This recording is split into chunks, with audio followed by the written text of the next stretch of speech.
Budem hrať 3 durové stupnice od tej najjasnejšej, lyrická, potom bude obyčajná jónska, čiže durová a tretia bude mixolyrická stupnica. V ľavej ruke budem hrať iba C, ostýnato, basový tón, čiže obyčajná lyrická bude.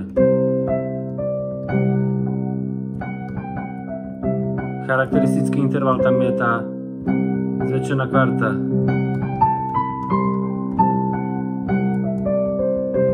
Teraz dám C durovú normálne, čiže jónska, tam je charakteristický interval F, čistá kvarta.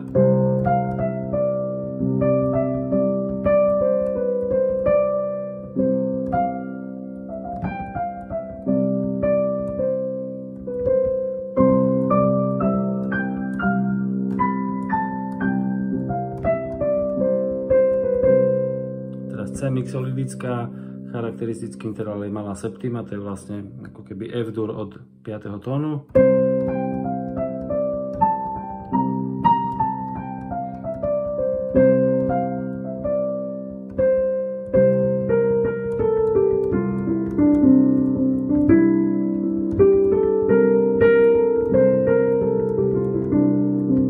Dobre je dostať ten zvukový charakter každej stupnice do ucha, lebo znie to veľmi pekne a hrať si, improvizovať v tom.